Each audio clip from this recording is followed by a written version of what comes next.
Certainly. So today is the 23rd of April 2021. We're at the TVP International public discussion with the TVP Support team, and patrons hosting. Okay, thank you, Peter. So a few rules for this event is that if you want to volunteer, if you want to participate in some way, you can contact me afterwards and I will direct you. If you can, please don't promote other organizations. It takes a lot of time. That's the problem. Because immediately when somebody mentions, sorry, I have to turn off somebody's microphone. Let's see here.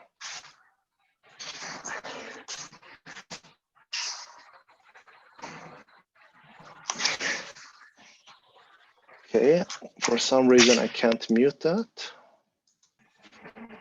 Galaxy, can you mute yourself? Oh, there you go. Okay, that's great. Okay, so please don't promote other organizations, because as soon as somebody says, I'm from this, and I ask, what is that? That becomes a 10-minute explanation. It takes too much time. And no conspiracy theories. We're here to talk about the Venus Project. And this is really not a place for debate. I'm not here to convince you. I'm not here to twist your arm. I'm just here to assist you. If you're here if you want that assistance, that's the perfect place. That's why you should be here. Is that, hey, I'm confused about this and I would like to know. But I will give my explanation, but you shouldn't feel like you have to, feel put down. I'm just giving TVP's perspective upon whatever it is you're thinking about. And you can assist me by framing your question, finding what you think is the essence of it. That will save me a lot of time. So think about it a little bit and then say it the best way you can. And start to think about those questions, because that is what we're here for, is to discuss those questions. So just a short introduction about myself. I'm going to keep it shorter than normal because I'm so tired of saying it. I started like 10 years ago, saw the Zeitgeist movies, and I had difficulties with Jacque Fresco because I couldn't understand what he was talking about. And some things occurred, and I decided that, hey, I'm going to look into this a little bit more. And then I couldn't stop. And that was many years ago. I watched everything on YouTube. I bought their books. I bought their CDs. And I started to create these events in Stockholm live. That's where I met Emma for the first time. And I just kept on doing those until we had Corona. And now I do them online instead, which is easier, and more people participate. So I like them. And I think it was 2014, I went and met Jacque and Roxanne, and I wanted to get access to more lectures. And I was able to convince Roxanne that she would give more lectures to me, and I would transcribe them for her. I did that for many years. I became a regional coordinator for Sweden, and I'm doing some other things. It's called the Social Cyberneering Education Project. That is, so I am able to educate other people, that I have some form of, let's say, education that I have gone through, and we say, Pejman is now ready to educate other people to this level. Okay, he can assist with this course we have. And on Mondays and Thursdays, I have a video group where we look at one of Jacque's lectures and we discuss them. And we have a book group where we read one of the recommended books and we go through them. And we've been doing that for a year or so. Yeah, that's about it. A disclaimer, whatever I say here, you can take it as my opinion, okay? this is not directly from Roxanne's mouth or Jacque Fresco's mouth. This is my opinion based upon many years of talking about this, listening to many lectures, reading the books. And I know many years from now, my answers are going to be improved upon and they're going to be better. But this is the best I can do right now. I was thinking we could watch some short clip, and I'm going to try to make a point out of it after watching it.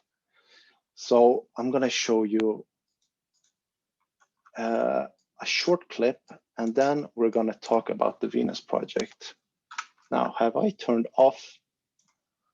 Did I turn off the shared screen, right? It's off, right? Peter, is the share screen off? No, it's still on. Why can I not see my function? Oh, it's here. Let's stop that and let me just find this clip here.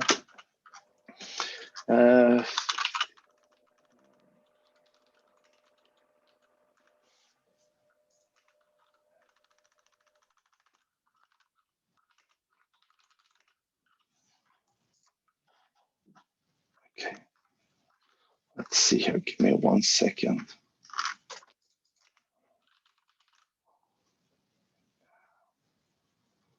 Oh,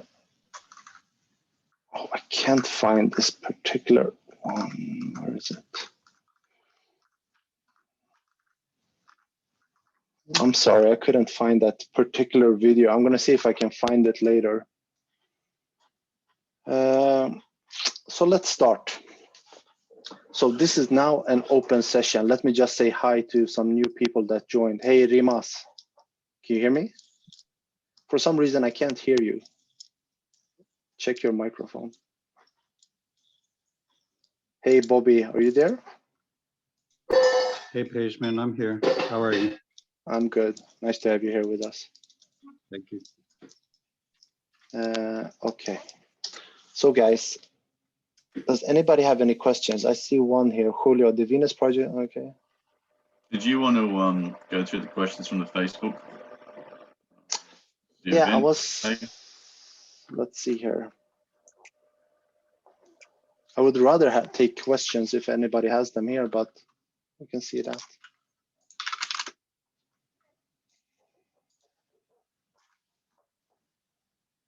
Please don't be shy. If you have any questions, something you're thinking about. Okay, I may break the ice. Thank God. So, as I understand it, there'll probably need to be a value shift in the future to accommodate to a better society.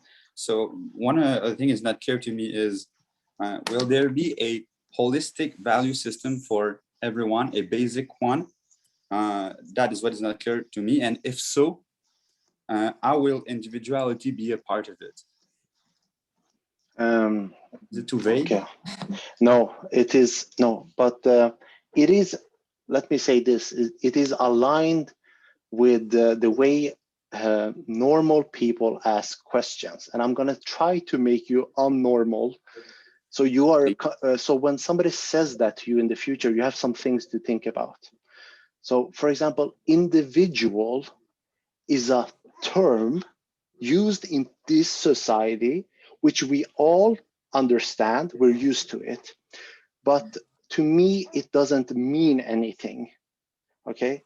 It's trying to say something, okay? It's like going, it's like being like this, being in a relationship and saying, I love you, but then never showing that. You know, beating your wife, never calling, never caring, not paying the rent. That is individuality in today's society. We have a term, but to me, it doesn't reflect reality. Now, individuality today, it is the illusion of I'm making a choice, that I choose these things. But all the things you choose have been influenced by society.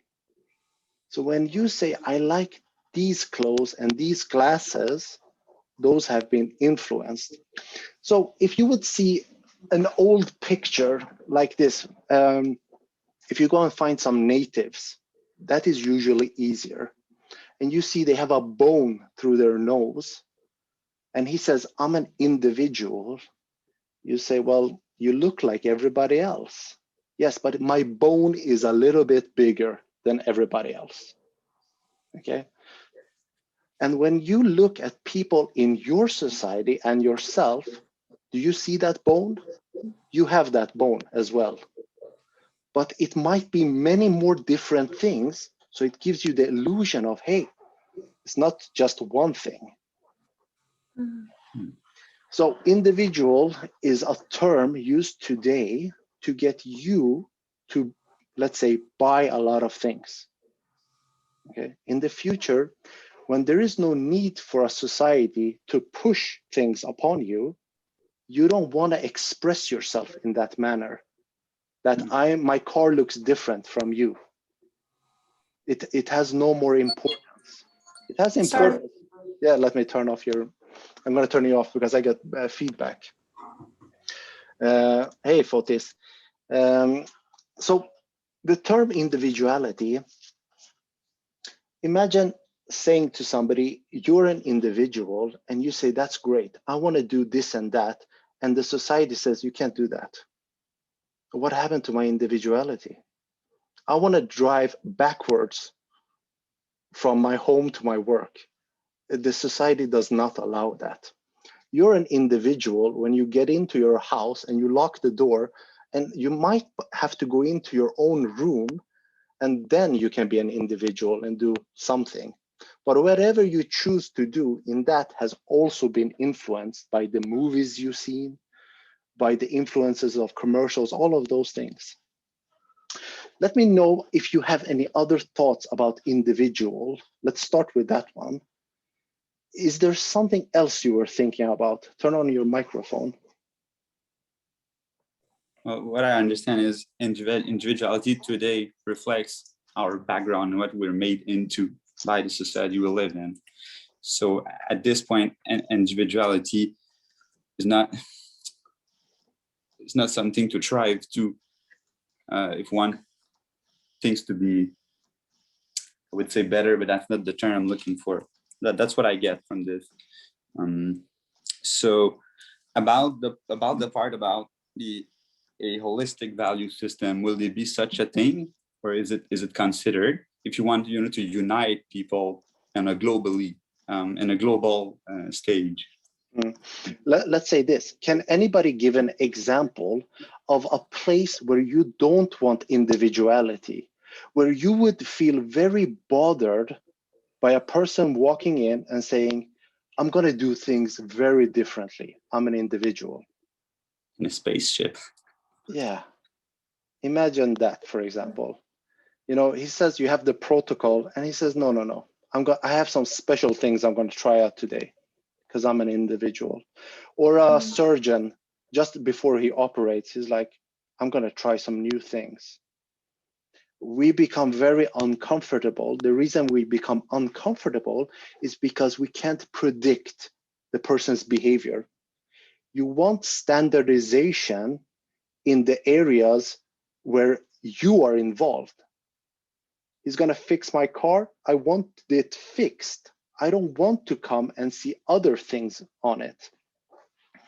So in the future, if you want predictable behavior, you want them to be able to be unified in their behavior.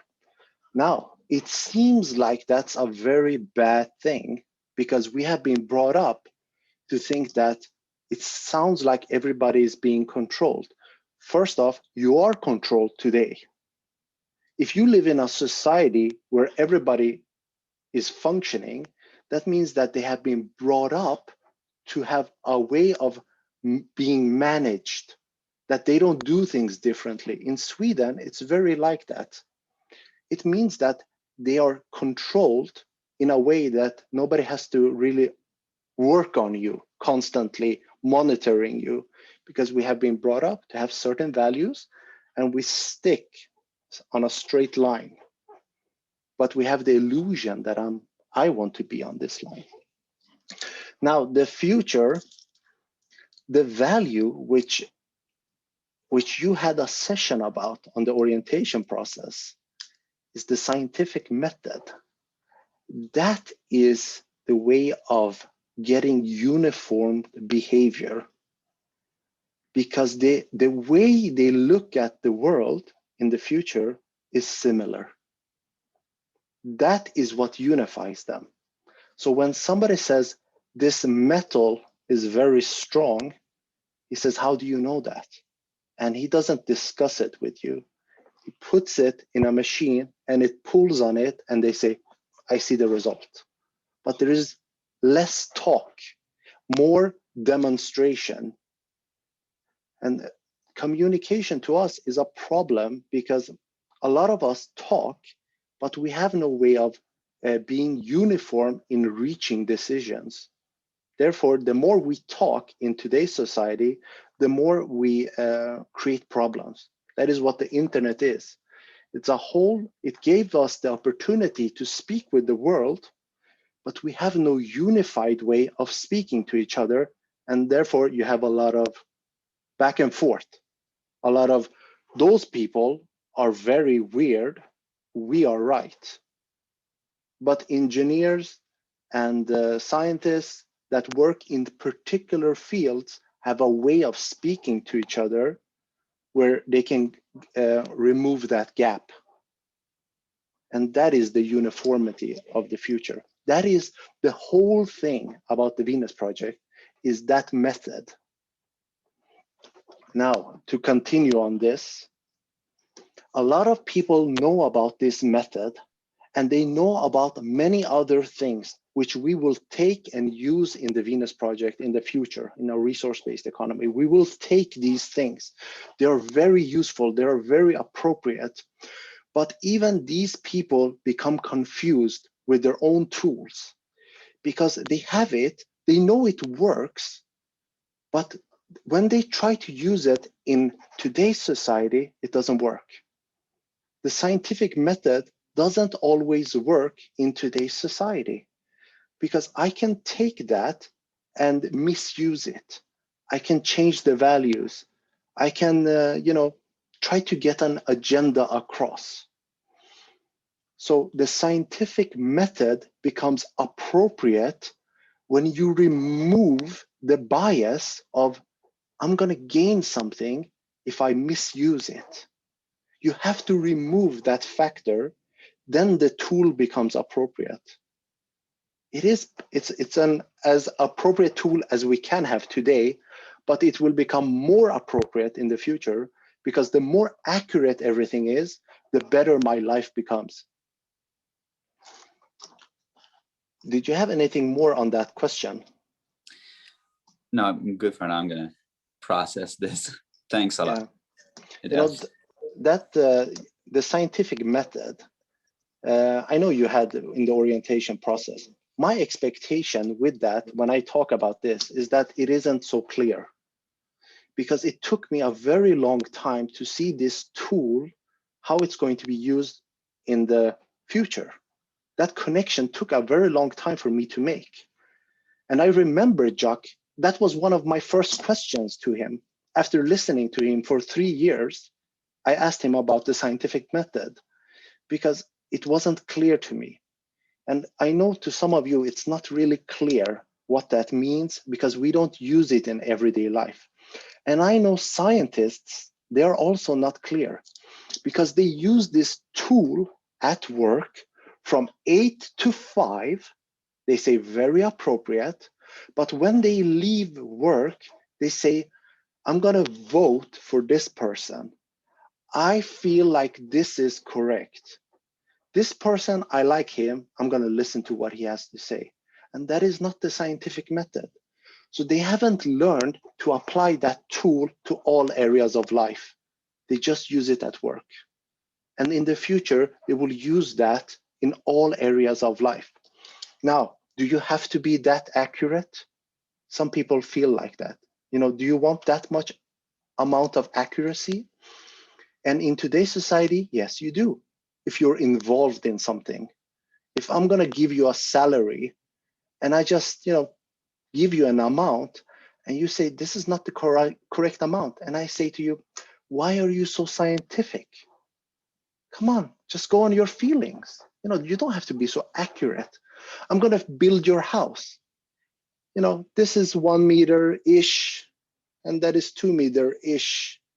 Why are you so scientific? So we haven't learned to apply that in life. That is where we're going with this scientific method. It will be implemented more and more and more. And then they don't revert back. They don't go back. When they start to use that and they get better results, they don't lean over and say, hey, what do you think? They stop doing that. So to us, the scientific method will lead to the future in a resource-based economy. That is the end. The constant development of using this tool will bring society out of capitalism by destroying it, because it becomes too appropriate, too functional, where people they don't have a place in it anymore. So they can't participate, because now you have appropriate tools. You have machines that arrive at decisions using the scientific method. And out of that, the question comes, what are you going to do with people? And then they will use the scientific method to reach the conclusion that it is more appropriate to take care of people. It is cheaper, it is easier, and you get more in return than to just push them down, say to them, try to manage them in what you call individuality, trying to control them. Okay. Right, guys. So welcome to some of the new people that have joined us. This is an open session. If you have any questions, you can just turn on your microphone and ask them. Radoslav, do you want to ask something? Yep. You spoke about applying scientific method in pretty much every area in human life, right? Yes.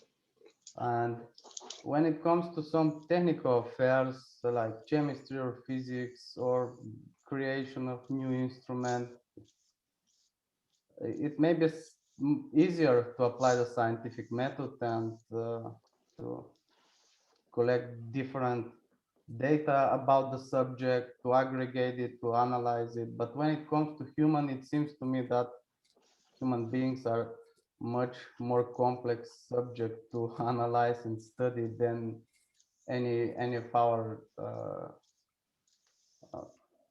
science subjects in particular, or whatever it is. As far as I know, the most advanced computer or machine produced by humans right now has nearly the capacity of a cockroach.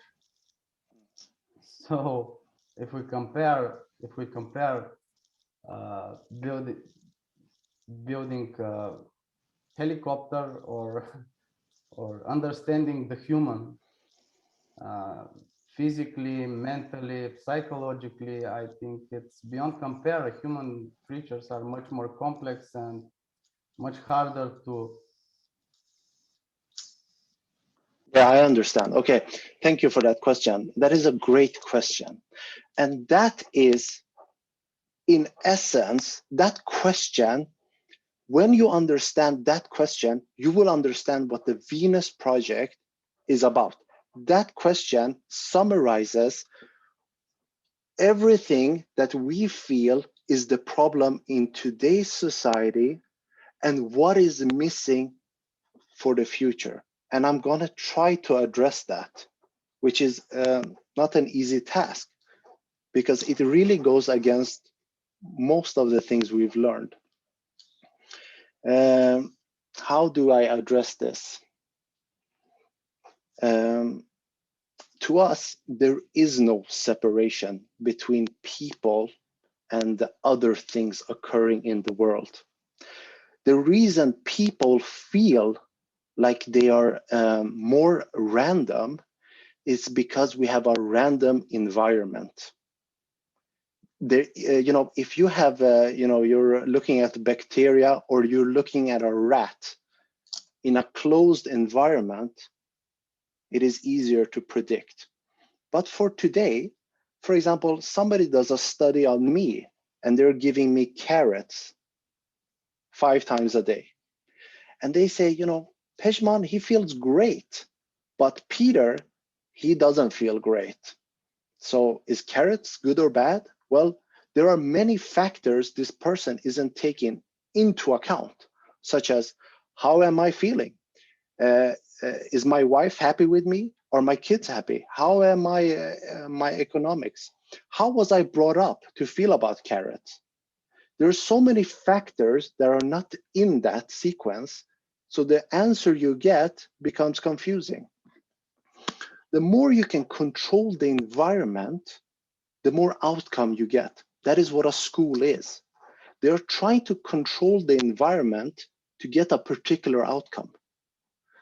So they have certain processes that will lead from A, B, C, D, D, and then you get this end product, this kind of behavior.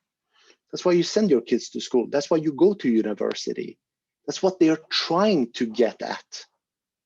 Now I'm going to give you an example from many years ago that assists me of thinking about how this approach was in the past and how it was implemented to get a particular outcome using this scientific method. So in World War I, when they wanted an airline pilot for the war, they had one criteria. They said to be brave. Are you brave? And they try to understand, is this person brave? And they say, he's brave, get him in. In World War II, they brought in social scientists and said, can you improve upon this system? And say, yes, of course we can. They brought in people and they put them in different groups. This person has this kind of education. This person has this kind of stamina and health. This person has, you know, this kind of background. They put them in segments of groups. And then they didn't tell them, you're a part of this group, you're part of this experiment. They just had them in these groups. And they constantly analyzed their data. These people, 80% of them finished. But when they went to war, 20% of them were able to handle it. This group, 50% of them made it through, but 50% were able to function in the war. So this is what I mean by applying the scientific method to try to predict human behavior. Just like in any other areas, you have to bring in data and then you analyze and then you constantly look at them. But you never stop and say, this is the truth. This is finished. You just say, this is the best we have found up to now. And then you constantly work on them. How does these people function after 10 years? After 20 years? Are they still operational? That's the basis. That's what they do when you apply for work. They're using the scientific method as best as they know at this stage to ask you questions. Are you a criminal? You know, what are your weaknesses? What are your strengths? Why do they ask these questions? Because these are the ways of trying to predict behavior. These came about. Nuno, you're sharing a screen. Oh, okay. Let me pull that up a little bit afterwards. So that is the tool of prediction. You have it. That is when you apply to become a police officer. They have, I'm not saying it's perfect, but it is a lot better than asking the question, are you brave? Whatever that means.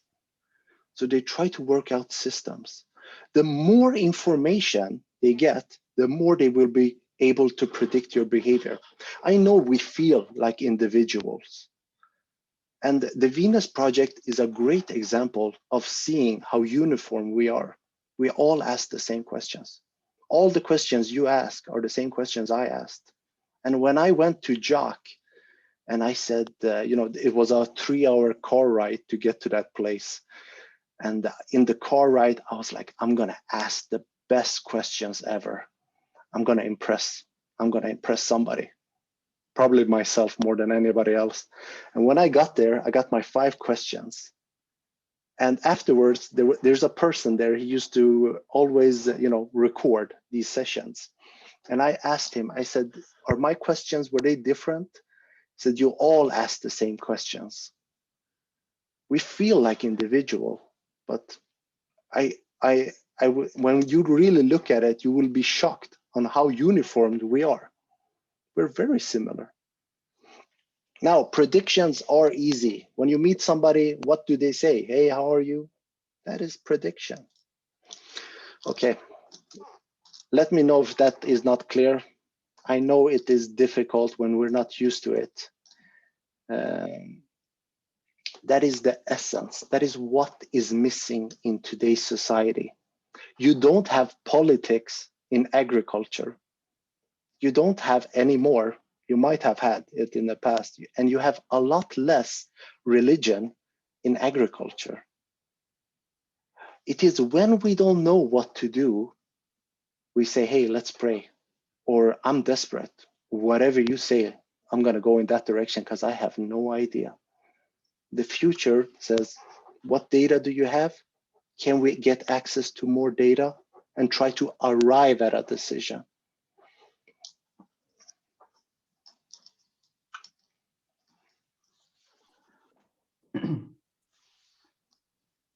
Did you have any other, Ratzlav? Yeah, yes, I don't argue that the scientific method is applicable to human affairs as well. And I just want to emphasize that there are too many factors that are difficult to collect.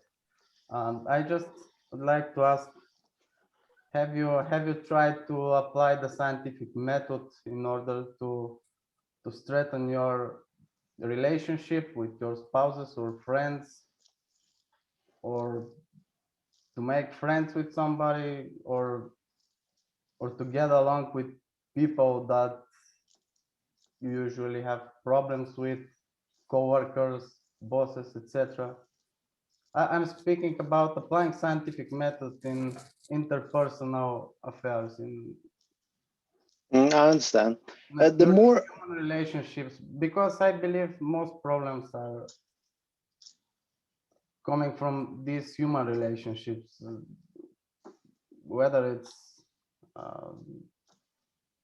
divorce or war between countries. As Jacque says, we don't understand each other. We speak to each other, but we don't really understand each other quite clearly. And it also applies to man and wife, to brothers, sisters, etc. So how to apply scientific method to strengthen our relationships with people close to us? Yeah, the problem is that when you apply this method, you will lose maybe all of your friends, or a lot of people won't want to talk to you, because most people don't talk to other people for information. That is not their real concern. They just want to make some noises. Now, when you learn about this and somebody says to you, there's a lot of houses being built in Stockholm, the question is, to me, is immediately is, what do you base that upon? Well, I saw a lot of houses going up here. There didn't used to be houses here. That is not a statement that I want to get involved with. So immediately what becomes is that when you apply that, means that, can you show me, if you want to discuss that subject, can you show me a statistical report regarding how many buildings are being built in Stockholm at this time, and how many were built last year and the year before that? And most people are not interested in that. They're just making some particular noises of just wanting to say something. So when you start to apply this in your life, you will have a lot less conversations, only with people that really want to discuss a subject. And they would never start by saying that in that manner. They would say this, they would say, I found this study about housing in Stockholm. Is that interesting? Yes, that is interesting. Let's look at it. Let's discuss it and what that means and what will happen in the future. Then we can discuss it. We can take it from there, however we want. But we have to have a basis and not just an opinion, looking out the window and saying, hey, there's not a lot of people out because it's COVID. Well, are you basing the status of the whole country based on looking out the window and not seeing at this particular time as many people as you think is supposed to be out here? And that is not a conversation I want to get involved with, which I used to get involved in. So a lot of conversations will die because they have no relevance. It is just noises back and forth, back and forth. Do you want to have those conversations, or do you want to discuss something that can lead to something of relevance? So you become a little bit quiet. When you go to a party and somebody says, the kids today are crazy. They aren't like they used to be in the past. And yeah, what do you base that upon? Because I know a very old quote from 2000 years ago that says the exact same thing you said. And what was that based upon? Have you two compared? You know, so, but I can say this to you. When I talk to my kids, I try to give them a reference of what it is I'm talking to. So when I'm with a 3-year-old, this happened today. My wife was talking with my kid. My wife has had an operation and removed her bladder because she got kidney stones. And she was trying to explain to my 8-year-old the consequences of what occurs with your liver. And my daughter said this, said, what's a liver? And my wife said, the Persian word for liver. And there is no information in that. It's like a child looking at a banana and saying, what is that? And you say, a banana. There is no information in that conversation. The child doesn't grasp. If they've never seen it, they don't know what that means. So try to be as appropriate by giving references. When they see an animal, you say, this animal is as big as this. It eats grass. It can't climb trees, and its foot looks like this, and you show a picture of their foot because they don't have a reference. That is being more appropriate than just using words. It is a liver. They don't know. And we're not used to that type of conversation. We're not used to being able to explain what we mean when we say things. And this is what I mentioned to Jane earlier, is that you have to practice when you're listening to Jacque Fresco, is that you have to practice finding your own examples of what he's talking about. So when you see something, say, how can I relate this to TVP? What does this have to do with the Venus project? And then you get your own examples, and then you get a reference for what you're talking about. Was that what you were thinking about, Radoslav?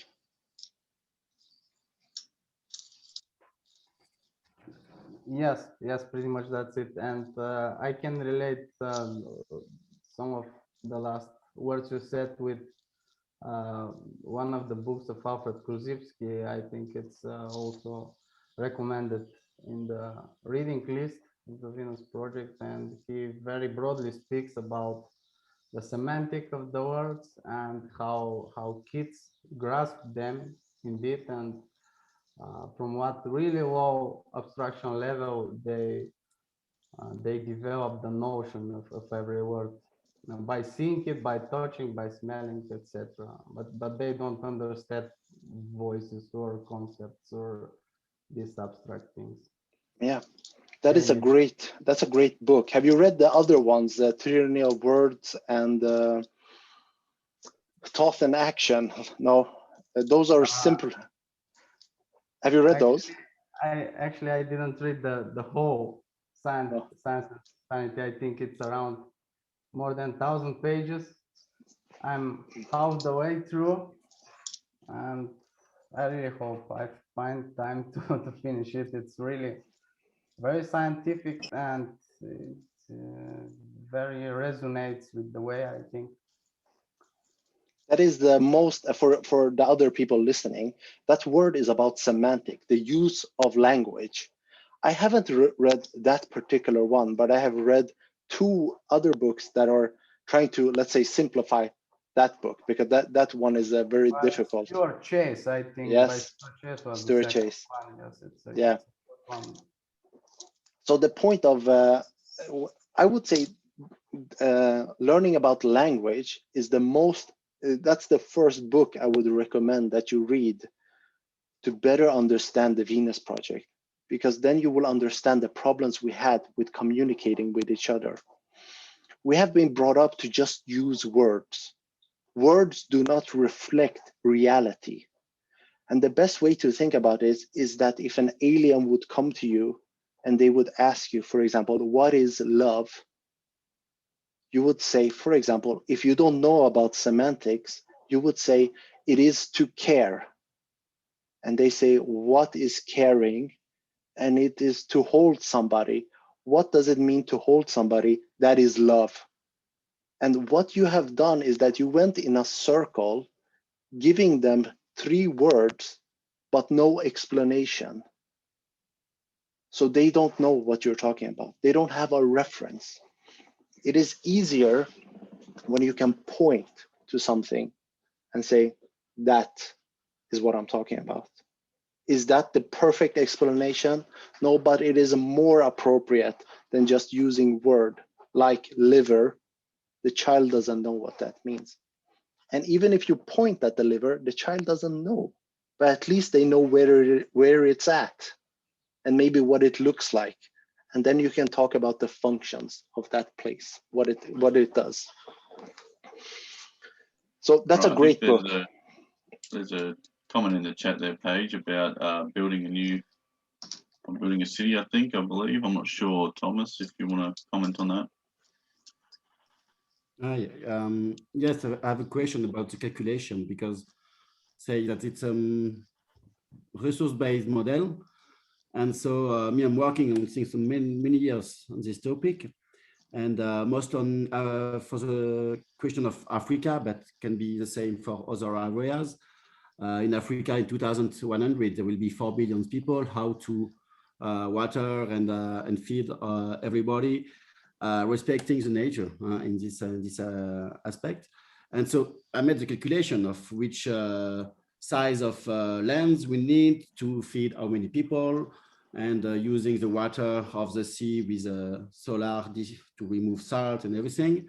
And based to me, my calculation is that without being in overpopulation and something very human based on the neuronal of many different small villages, we can have 10 millions of people on an area of 150 kilometers over 80 kilometers, which is in autonomy of food, autonomy of water and energy.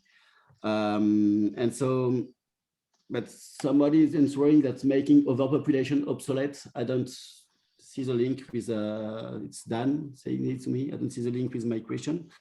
But what I want to know, it's where are the calculations of the model of the Venus project about this, about how many people can be on 1 kilometer square.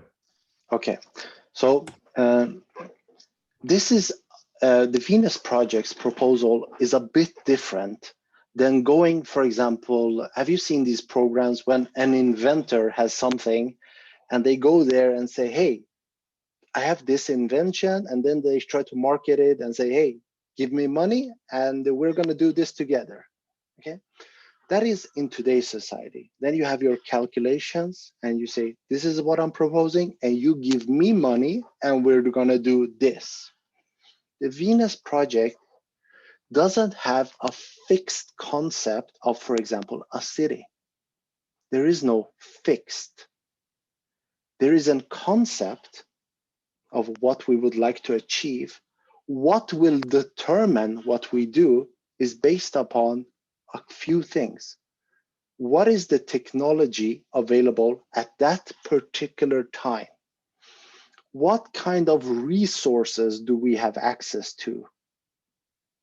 Okay.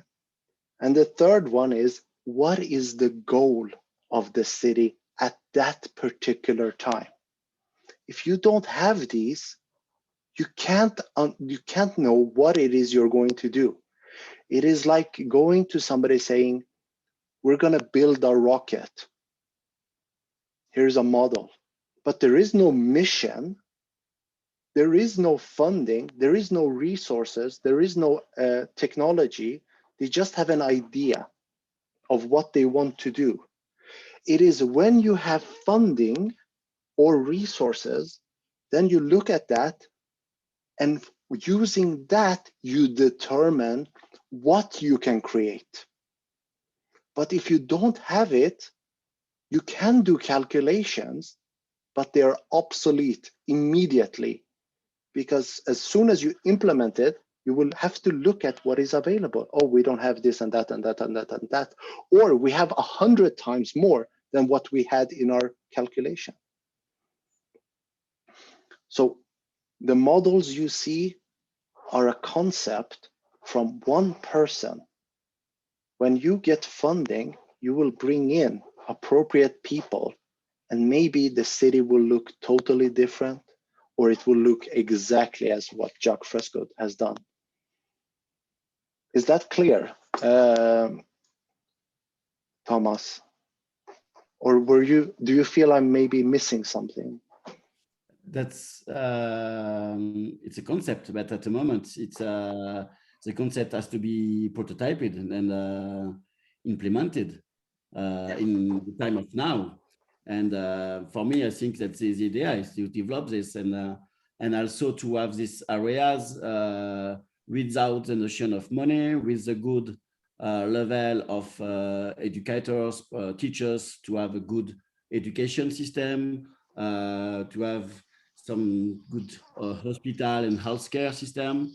Also to have, I'm engineer, I made research in artificial intelligence. So this very focused about this idea of having in reality all these rules and calculations made by artificial intelligence, which is rules and balance the elements. But for the moment, I see the city in Florida. But what are the next steps? Actually, billions and billions of funding. I prefer word without money, but for the moment there is money, are invested in Africa to make new cities. And in a very old way. In Africa, they are creating new cities from nothing in the desert, with the model of Europe 30 years ago. And I think it will be interesting to these ideas of optimization and new technologies, intensive new technologies, to put them into these new projects. I agree with you. The thing is that we don't have, nobody has called us and said, here is funding. What would you like to create? That's okay. Then I will call you, Thomas, and we will call all the engineers we have, and we will say, we have this. What is the most appropriate thing we can build at this time with this funding? We have a team. Peter, can you assist me regarding Adam's team and what they're doing? Yeah, so the architectural engineering team has done some drawings and whatnot, or designs of a city. But as I said, what they did is they found when they got to the part that they got to is that they need like peer-reviewed studies, and that was the whole idea of having all of Jacque's work transcribed and documented down so they can submit that for tenders or peer review to get some sort of knowledge base going for ongoing learning. So what I hear from what you're saying, Thomas, is that you want a city now, and that's fine, and it's good to have more efficient cities and cities in Africa. But the idea that you can just plop a city down and then suddenly magically people will start thinking about an RBB in the mindset of an RBE, it isn't reality. So unless you change your mindset or people change their mindset, that it would just be the same city, a capitalistic city that's smart. So it's not, to me, it's not just about having a smart city, it's about changing the mindset. And once the time comes to build a city, it's just whatever's most appropriate at that time. So the AEC team does work on that. I'm not sure if you're part of that team, but as you go on, they found that they needed to change. They couldn't just stick on designing a city. They needed to look at documenting the work to be able to get it peer reviewed, to be able to have that knowledge base, to be able to move the mindset, and to be able to go on for proper tenders or smart city tenders, whatever you want to call them. They need to have that documented stuff down, and that's the prime reason, from what I understand, is the direction of getting all that information documented down now. Is that assist at all, Thomas, or do you still see that there needs to be a city now? Not, sounds good. Sounds good. Just more, I think that the question is very also political, and I think that if you need the sufficient areas to prototype all this and to have this working not in autarky but linked with others.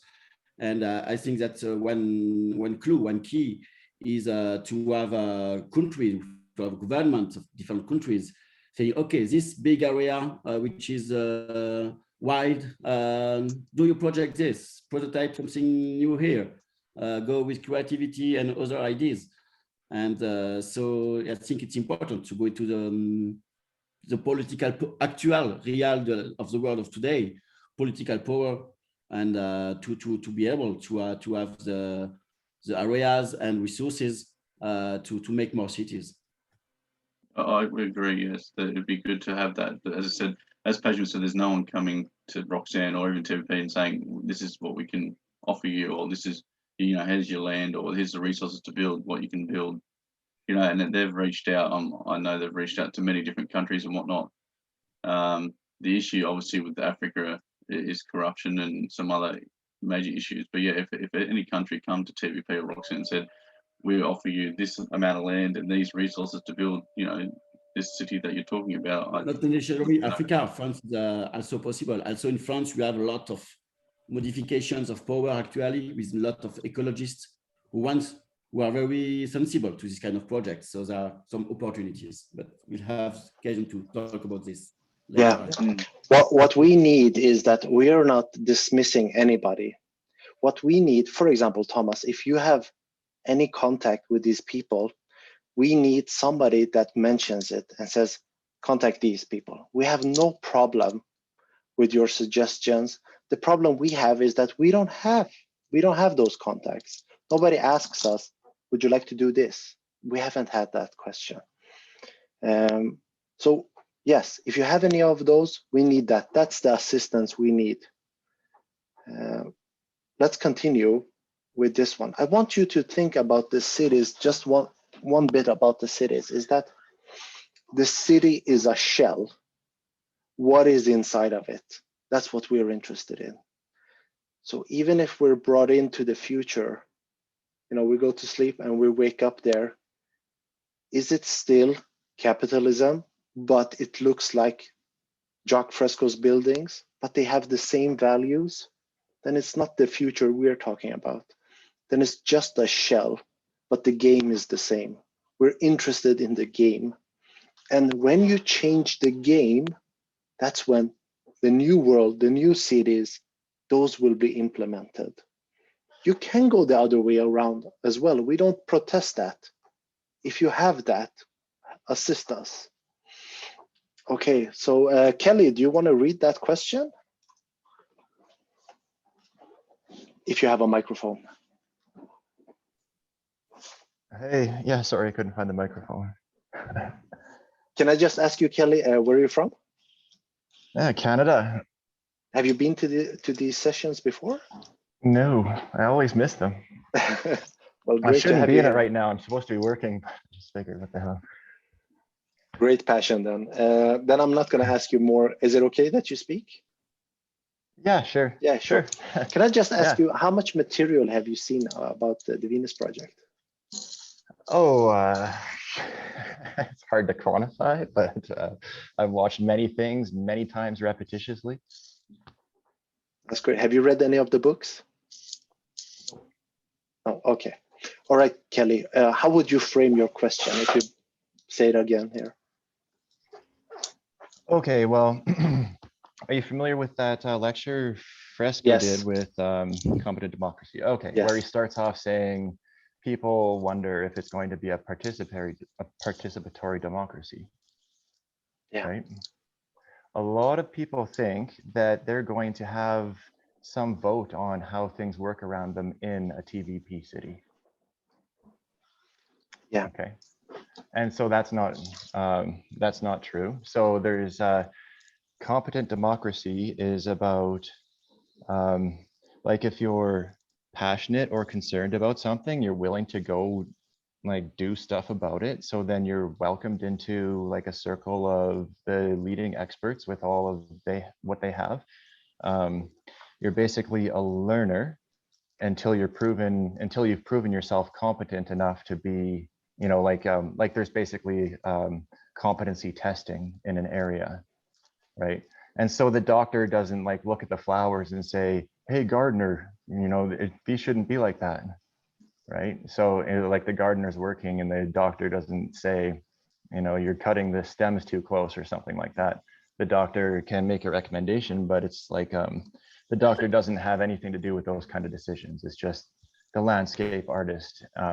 They're the one who's most competent. If they want somebody else that they know is competent enough to them, you know, being like more competent as demonstrated, then they can say, yeah, this person's in charge. Okay. Yeah, but it's not like there's going to be a vote on what kind of fruit trees to plant on the streets or in the neighborhood or anything like that. There is a different kind of voting, okay? Not the way we do it today. Today, Okay. it is this illusion of participating. The future, you participate in a different way. It is that constantly, let's say this, when you go to YouTube, it is trying to predict what you want to watch. It doesn't have enough information about what you're doing, when you're not on YouTube. It doesn't have all of that data, okay? So the more data it has, the more it can predict.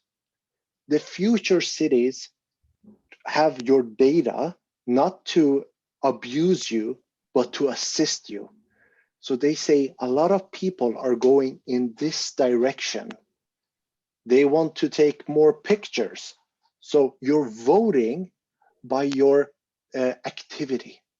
So then there will be more cameras available. People are moving in this direction. Then you're talking about what to have available in like the libraries, right? Yeah, I'm talking about how you vote without going around and saying, I'm going to vote for this plant. The system is there to try to meet your needs. It is not so there. It follows demand, right?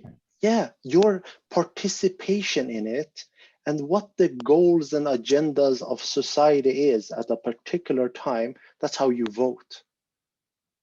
By what activities the human brotherhood of mankind is moving towards.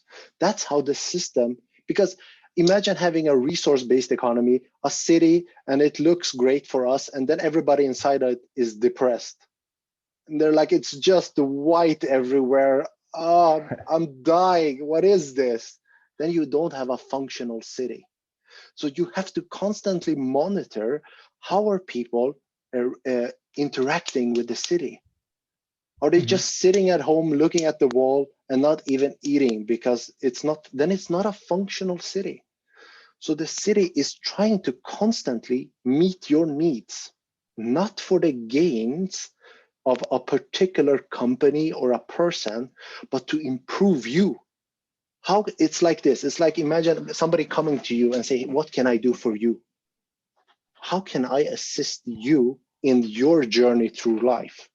and you say, I want to do this and this. I said, I'm going to try to get that fixed so you can go on this journey. So that's It sounds the kind like of voting. technology, you know, like what you're describing feels like a technological application, as opposed to like a way to be. Maybe that's not the right word. Like competent democracy is it's a pretty solid thing, right? So, and yeah, so there's not going to be like a voting booth, obviously no representation, but there's not going to be like surveys like we think, you know, like why? And this is my imagination too, because I can't predict the future, but logically, like I don't think resource-based economy really depends on a particular technology, being that it's emergent, right? So without any technology at all, we could still do competent democracy. Yeah, Okay. it's not And really. the technology comes and it just enhances things, makes it a little bit better. But I don't, you know, it's not going to be like something comes over to me and asks me like what my 5 favorite colors are. No, I don't think, you know, and but yeah, I mean, like that's yeah, I guess I'm trying to go that way, like the non-competent one, you know. And also I think that's probably how Fresco got led to this thing where people are going to be named by numbers and letters, where I'm like AJ 526B when we're in like a professional environment, and all of a sudden, you know, what my competence level is in which areas that are relevant. And I might just leave out a bunch of numbers because it's not relevant in that particular work setting or area.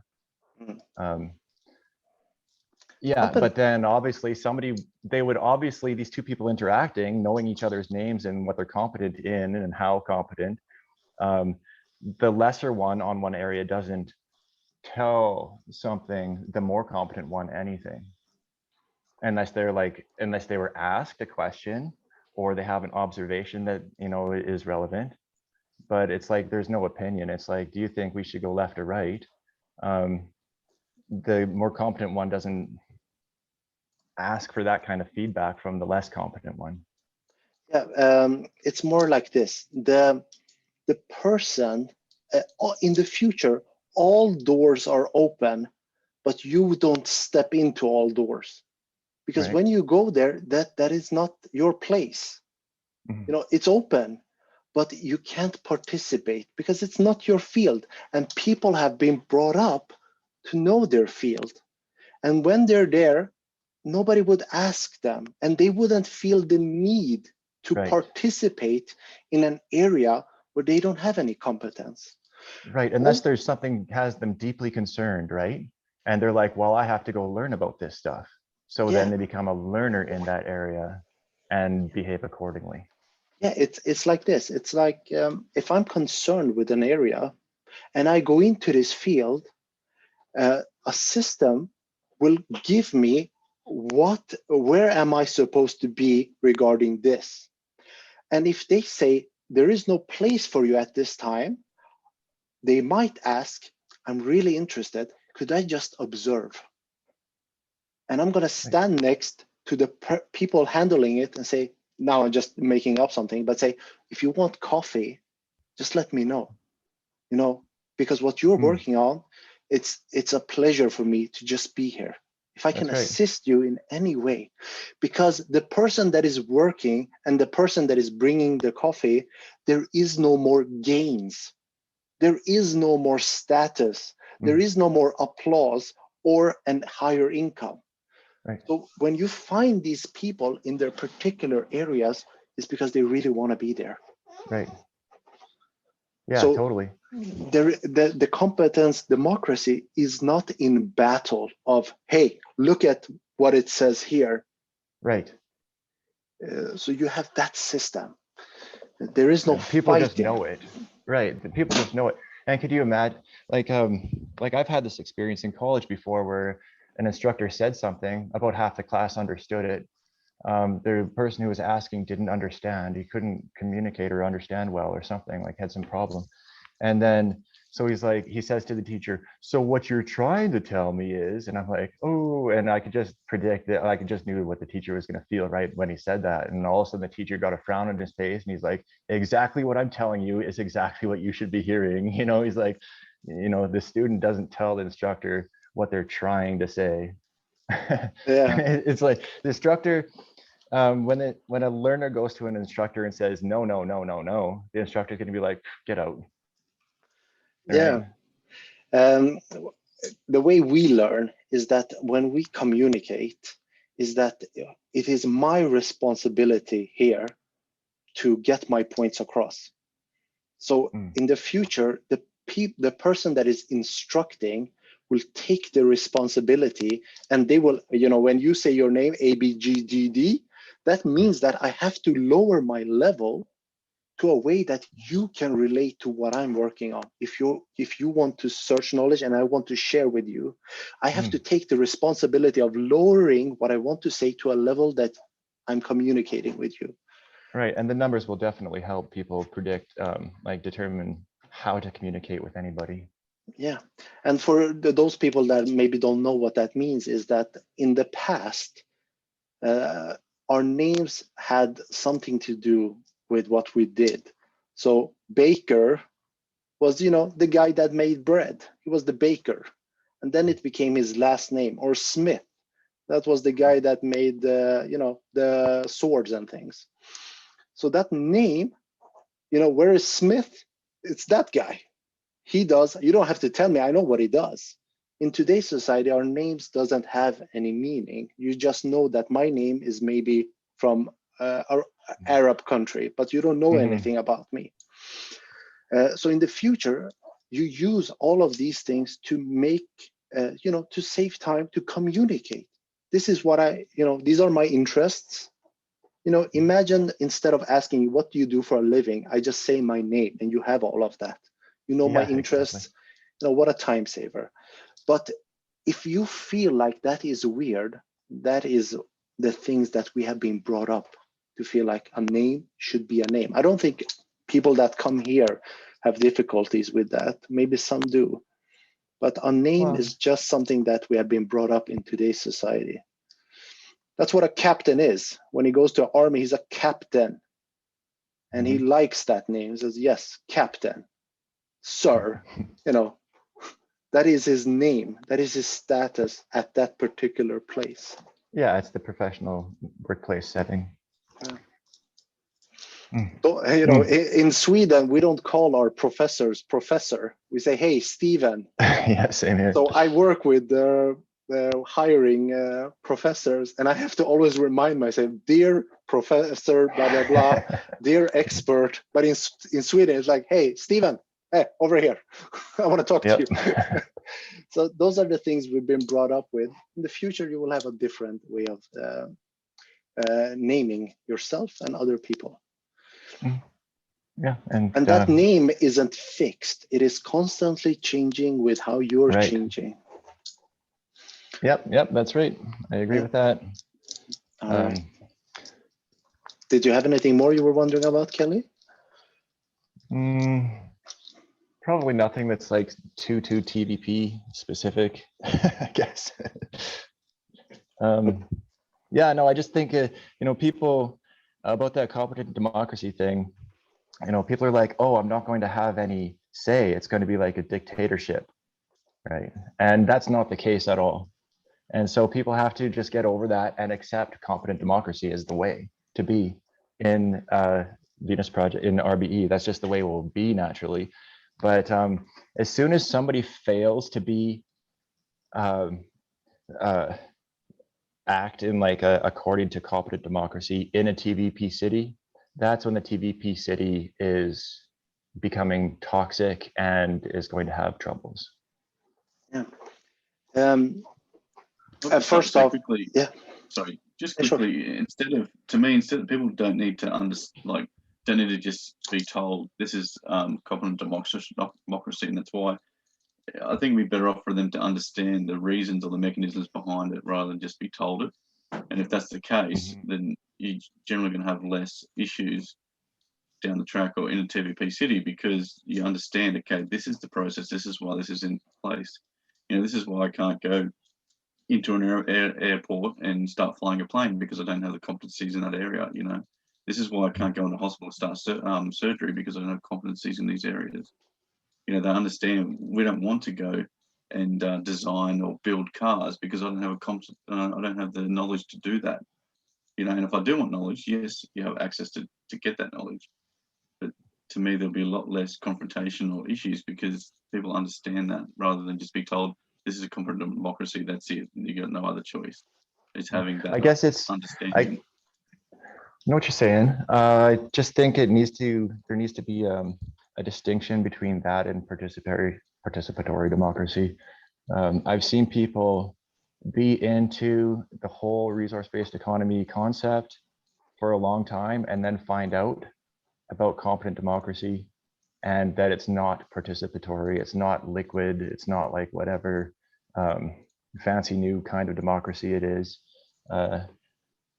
Yeah, it's just like when they find that out, they're like, oh, you know, and they've gone on for a long time thinking that, oh, it's just what I think it is or what they think it is. It's like a, you know, something that's like utopian or whatever. But so you're suggesting that the knowledge of or the explanation of a competent democracy should be better advertised, I suppose you could say, or that's a tough one. But you know, like when you get to a certain level, you can't go on thinking that it's going to be a participatory democracy. When you put the egos, like the issues that we have in today's societies, we have the ego there. Obviously, you mentioned that with the professor, that your example. When you have a society where people understand and reduce their ego, you know, it's gone beyond ego where you don't really have it. You know, then the use of professionals or experts, it won't matter because it's not going to be, oh, look, I'm an expert of this. It's just, this is the person's job and that's what they do. And that's it. And you mean like when there's already a developed city? Well, that's the thing. This is the issues. This is why we say that you can't just build a city and shove people in it and say, okay, we've got an RBU, let's go.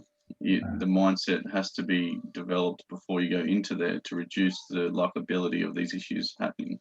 Yeah. So you can't say, okay, Mr. Surgeon or Mr. Professor, here's a city, in you go, we're done. No, it's okay. This is the city that's going to be produced. Before we go into that, this is a mindset that you'll need to have. And then you work on your ego. Like everyone's got their past experiences, so they've got their baggage, so to speak, and you can work on it. It's not a fixed thing. So as you work on it, and then okay, you understand that, you know, what ego's about, and you go beyond that. Okay, then you start going to the city.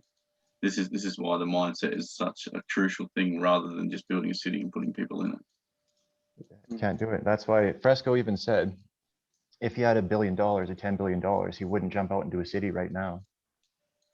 You know, that would be the first thing on his agenda. And that's, like Page said, the idea of the SCP, the social engineering program, is to get more people with a similar mindset, so they can produce more and more people. You know, it's just like a flow-on effect. That's another thing that drives people crazy. They've been like all about RBE for a long time, and then they find out that Jacque wasn't even interested in doing a TVP city right away, just because it couldn't possibly be populated with enough people who have the right mindset. Let me just mention that about when you say, you know, people that were involved, you know, it's like saying, you know, I watched something about surgery, I'm involved. These people are not involved. They have seen particular things that they enjoy. They take that and then they stop. They say, I have learned up to here. Right. And that is not an honest way to learn about any subject. Right. And then as soon as when there's a disagreement, they say, oh, well, Jacque's not a genius. You know, he didn't know everything, just because he has a disagreement at that point. Yeah. So they're all out. They take it and then they start their own organization. This is TVP 2.0, because they instead of asking the questions, which people that stick with this ask, is that I wonder how we answer that. And just because I look up the answer doesn't mean that I will immediately understand what it is about. Maybe I need to look into more things. But I am very confident that if you stick with the material, it will clear up whatever your things are. Same with competent democracy. You know, go to these people at work and say to them, I'm going to give my opinion. They say, do you work in this field? No. But this is a democracy. How dare you not let me participate in the thing I don't know what it is you're doing? So we have been given this word to participate. How much do we participate in society? And that's the great illusion that you are participating. And when you have, if you would have this democracy, democratic participation, that is also sooner or later, they will say, can you stop bothering me with these questions, which I know nothing about? Can you just get somebody that knows what kind of screws are supposed to be put into this building? Do we have to vote on this? Yeah. All of these areas will be wiped out from your participation, and you will, in a sane society, you will say, thank you. I got better things to do than to participate in all of these things, which I have no knowledge about. You know, that Zizek guy, may I interject? Yeah, sure. Zizek, yeah, he was giving a critique on anarchism and anarcho-syndicalism and things, and he says, I want to be nicely alienated from a lot of the decisions. And I'm like, yes, that's how I feel. That's how it's going to be for us in resource-based economy. I don't need to think about how the water is going to get to this place and, like where it's going to go and how. I don't want to figure out why the lights are, how the light, I don't want to sit there and decide every day where these things, I just want them to be there and work right. Right. And so if that's not happening, then I'm concerned or motivated to go do it. Yeah. Today you want to participate because I don't know, Kelly, what your agenda is. I don't know if you're going to backstab me. So I want to stand next to you and just check, are you screwing me over? In today's society, yes, participate because they want it for themselves. And in today's society, when you vote, most people say, what is it in for me? Even when you vote for a better education for young people and better healthcare for old people, that is in for me because I care about those people. But the businessman that suffers, I don't care about him. So that is as egocentric as the businessman because we're all pulling towards our own agendas. In a resource-based economy, it is no longer, me supervising you to check so you're not screwing me over. It is going in a uniformed way for the betterment of humankind. And therefore, you don't need to participate in all areas to check are these people. Because if you would take things in a resource-based economy for yourself, this is what this question always comes up. How do you control the software engineer so he doesn't take for himself? In a resource-based economy, if he takes for himself, he hurts himself. It's like I'm going to take the doctor's tools so I can have them at my house. And then when I need a surgery, he says, I got my fingers. Is it okay? I don't have anything. That's how you hurt yourself. The more you hoard, the more you hurt when you need assistance. The more I give, the more comes back to me. Today, I understand it's the opposite. The more you take in this short run, then the more you see that short gain. Oh, now I can buy this house. And tomorrow I got 500 people trying to steal things from me. That's tomorrow. But today I have that house. That's great. I want it right now. So that's why they want to participate. They're getting screwed over. We look at it in a different way. But if I could expand on that, participatory democracy is a way of simplifying it. Because people are, what? I'm not going to participate. The real way is the scientific method. That doesn't care if you're a doctor going to an engineer regarding construction. If the doctor uses the scientific method to demonstrate what he wants, what he has found out, or he's 12 years old and goes to somebody that is 55, using that tool, the person that is 55 immediately yields and says, I see you have found a more appropriate way. He doesn't say, oh, you look like a kid, or how can you know this? He just looks at the tool and says, more appropriate. Of course, we're going to implement it. And thank you for assisting me in learning something new. So that is the tool that does not care what your competency is. A lot of people today have great ideas. They don't have the background. They don't have the certification, which they must uphold. And then they say, okay, now I can listen to you. What do you do for a living? I clean toilets. How can you have a good idea? No. Yeah, but it'll still be the most competent, the competent one who accepts, you know, who evaluates and accepts it. But yeah, and that's right. Anybody, they're not going to not look at something, you know, because like, oh, my status is going to go down because this kid made something awesome.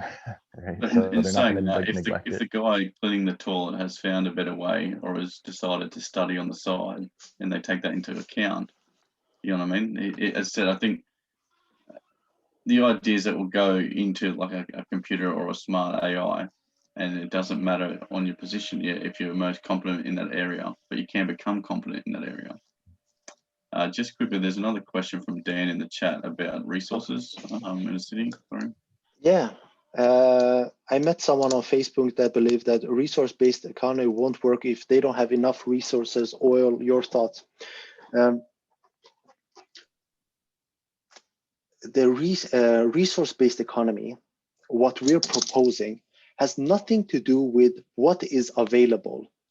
It is a way of using what you have to accomplish something. So it doesn't matter what you have. It is what we have been talking about, the scientific method. So for example, we don't have enough steel to build the buildings. Do we have wood? That's the best we have at this time. Then you work with that. You implement it as best as you can with what you have to work with. You don't have oil. Do we have anything that can replace that? If we don't, then start moving things with your body. Because does that work? Yeah, then you use that. So a resource-based economy isn't a fixed system that needs particular things. It will use whatever is available in implement it with the scientific method to reach those conclusions. Okay, so they had this problem. There is no such thing as this is it, this material, and if this isn't here, we can't do other things. You say, this, I need something similar to this. In World War II, they didn't have rubber, the Germans, so they found a substitute. I have this example with, in the past, Napoleon, when he invited rich people to him, he had gold plates and he had aluminum plates, which were more expensive at that particular time. Today, aluminum doesn't cost anything. It has been replaced. We have used technology to make it something that is not so special. Can you replace that which we don't have with something else? That is the question that would be asked. So that is not a problem, Dan. It's not a problem at all. Don't worry about oil shortage. It will be, you will have so many, when there is no restrictions on ideas like it is today, you will have so many ideas on how to replace things that you can no longer have competent democracy. Because the person that is competent will say, there is too many factors here for me to take in. We have to have a system that is that evaluates what is appropriate. Because the person that is competent in a particular area, he might not be able to take in the whole. It is too much to take in the whole aspect of a system. So he says, I can't. I know this, but maybe this is not appropriate if I take in the whole of the system. He says, I need, for example, I need oil to do this. But the system says the oil is more appropriate used in this area, and it will lead to that a replacement will come to you instead of oil. So automatically it will be shipped there. And the person that doesn't get it knows that it has nothing to do with how I look, if somebody's putting me down, or my status. It has nothing to do with that anymore. That is part of the past. It is a collective, unified direction, and resources are used in that way. I'd like to mention that there'll be way less stuff produced, right? Yeah. Way less waste. Even, you know, how many man hours are going to be saved, and money, if like the equivalent of money, like resources would be saved when we're not voting and trying to compete. I just imagine this, you know, if they would come to you at work and honestly said this, if you solve these problems, you can go home.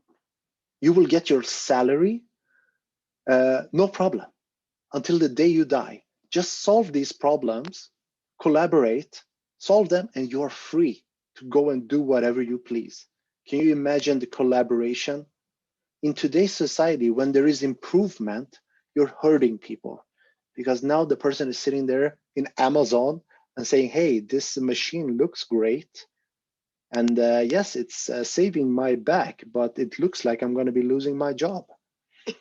So the collaboration, when it's without these personal agendas, everybody's pulling in their own directions. When you remove that, you know, progress will just skyrocket.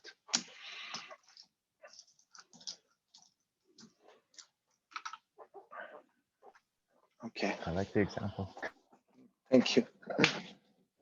Nuno, do you want to turn on your microphone? Let me know what you're thinking there. Yeah. I was trying some minutes ago to share a picture of the scientific method. It's a picture of the scientific method, because it's actually a kind of a loop with a sequence. Put it up. Put it up. Can you put it up? I will try. Yes. It's here, here, here.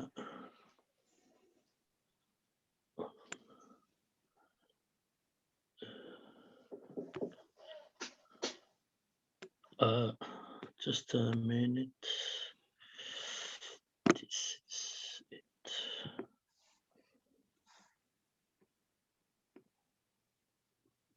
Oh, Nuno, I have a demand. Yeah, and I have a demand. I would like you to explain this like you were explaining it to a child, as simple as you can. Okay, I'll try. So as you can see, we just have to follow this particular loop here to apply the scientific method. And we can start by almost any point. But actually, with more concern to everyday problem, we can agree that when we want to arrive of a particular decision regarding for a city, the size of a city, the buildings, the services that would require, you can see at the ellipse at the top, we have to make observations. Observations here in the example is regarding nature, but I think we can extrapolate to our system. For that, what do I want do I see in that system? How can be formed from one's own experience, thoughts, or reading? Then we think in interesting questions like what does the pattern occur? Formulate hypotheses. In our city, we maybe want to have hospitals, schools, and so on. Then we develop testable predictions, like regarding the numbers on surveys, how much people would require hospital services. Then we can predict how many hospitals we would have, for instance. Then we would gather data to test those same predictions, refine, alter, expand, or reject hypotheses. For instance, when a new technology is developed, we can refine and alter those same hypotheses. Then we develop general theories, and we constantly, in a closed loop, we do all these boxes we have here, and we are in an ongoing system, always improving our city. Would be something like that, yes. Now my kid would be very confused by this example. sorry, I wasn't prepared. Okay. There's no problem. I usually, when I'm, just to keep it simple, because it is really simple, it becomes complicated like this. But when I talk to my kid, I take this example with thinking about, for example, an interesting question. You know, who is the fastest runner of your 5 friends? And you go to the next step, you know, who do you think? Well, this person has long legs, or this one looks very strong. So you form your hypothesis. And then you develop, you know, to test it out, basically. You know, you run from guys from here to there. And then you try to refine it. You look at the person and say, well, this person hadn't eaten today. Maybe everybody should eat the same food before they start running. Maybe they should have the same shoes as well. And you try to improve upon your system. So you never reach the truth. Whatever result you get, you say, this was the best result at this time based upon these findings. Then you constantly go this loop. And that is the future we would like to see, is that it is a constant loop of improvement. There is no finality. The difference is that in the future, when they look back at what we call the future, they will see how they use these methods to arrive at decisions. And they say, well, it was appropriate. But when they look at our society at this time, they just see random things happening. They don't waste their time with this particular part of history, because it's random things just occurring.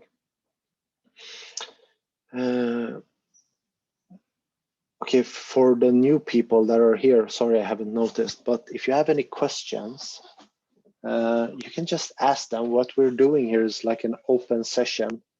If you have any questions, I will try to assist you. Let me know.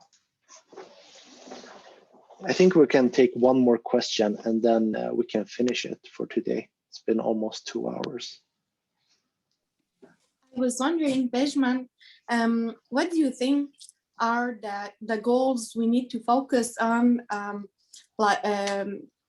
for now, for us, working towards the transition? Yeah. Okay. So the best thing I think you should do is to learn about the subject. For example, let's say you are working as a software engineer, and you tell me, if you need help, let me know. And I say, I don't need your help. But tomorrow I'm doing something, and then I call you and I say, hey, I need your help. And then the more you're educated, the more you can assist me. But if you at that time say, hey, I have to get back to my studies, I have no idea. I've seen something about software engineering, but I need to read up a lot, then you're wasting time. So what I'm doing and what I hope the people that want to assist is try to learn as much as possible. So when you get the opportunity, which will come in small, and then maybe a little bit bigger, then you're prepared. You say, great, been waiting 10 years to hold a presentation. And when you hold the presentation, you should go in with the attitude of, let's see how this goes, because I don't think it's going to go so well, but it's okay. Maybe the next time it's going to go better. We're going to get those opportunities. They're going to come. They have already come. And this isn't a fad. This is very different, because the tool, that is the whole thing, is that society won't get away from the scientific method. There is no other tool that is appropriate, that is more appropriate. So sooner or later, they will look at different systems and they say, communism didn't work. Capitalism really doesn't work. And they start searching. Hey, what about competent democracy? They're going to try that. They're going to try many different systems. Sooner or later, they will reach what we're talking about. It is inevitable because of progress. Then they will come to this, and then you're supposed to be ready.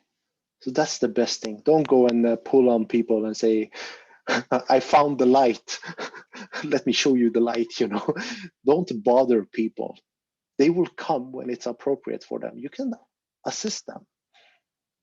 And when they say no, you say, that's great. That's no problem at all.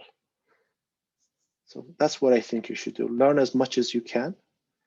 You know, that if you don't find pleasure in that, then you're going to have a difficult time. The material should give you a feeling that you're growing.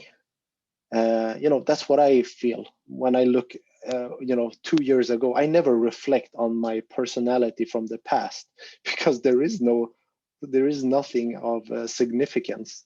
It was just the random things happening. Here I see growth pattern, and I enjoy that growth. And I wonder next year how my answers will be different. And if you enjoy that learning process, you will stay with this. I'm very sure about that.